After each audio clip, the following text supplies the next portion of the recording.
The best way to improve ourselves in any field is to receive honest feedback and improve accordingly. And role-playing games are no exception.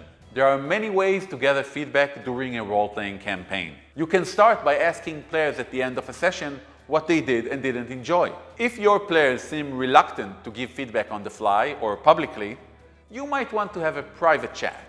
These one-on-one talks can help players open up and share things they aren't comfortable sharing with the rest of the group, like a problem they might have with one of the other players. Also, periodic group discussions are important to receive feedback from the group as a whole. If you ever end the session a little early or can only meet for a short time, you might want to open up a group discussion. Go around the table and have each player state one thing they have been enjoying and one thing that they aren't enjoying so much. Give everyone the chance to speak before responses are allowed. This allows players to give both positive and negative feedback without coming off as aggressive or ungrateful. Another interesting trick is using the session recap as a feedback indicator.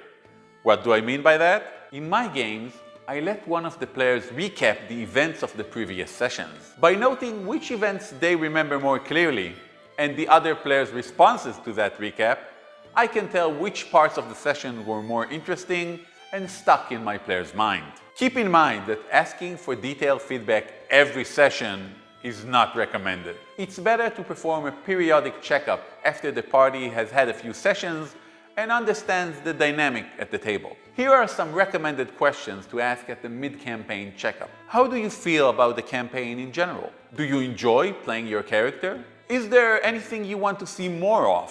What can I, as the game master, do to make the game more fun for you? And is there anything that the group can do to improve your gaming experience? Try to use open-ended questions so that your players can add their own thoughts and ideas, promoting an open discussion. These will allow the gaming group to both address and resolve issues together. Remember though, that players are human and can change their minds. You might come to a conclusion during a discussion only to have players come up with something new later on. Keep an open communication channel with your players throughout the campaign. Encourage them to text you between games with questions or concerns, or provide a group chat where the group can have extended debates if no resolution is found during a session. Remind them and yourself that campaigns may evolve and change shape over time, and new subject matter may be explored during play, so it is important to solicit and provide feedback constantly. In conclusion, in order to be an attentive and accessible game master, you must create opportunities for your players to let you know how they feel.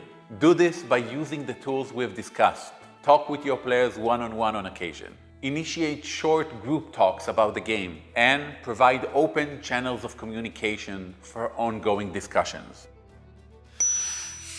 Let's practice some of the feedback techniques we've mentioned. Use the Chapter 2 worksheet to reflect on what feedback you would give to the last adventure you have played in. Consider the following. What would you like to see more of? What was there too much of? What could you have done as a player to make the session more fun? What could other players have done to make the session more fun? And finally, what could the game master do to make the session more fun? Done? Excellent. Let's summarize what we've learned about communication in this chapter of Game Master Bootcamp.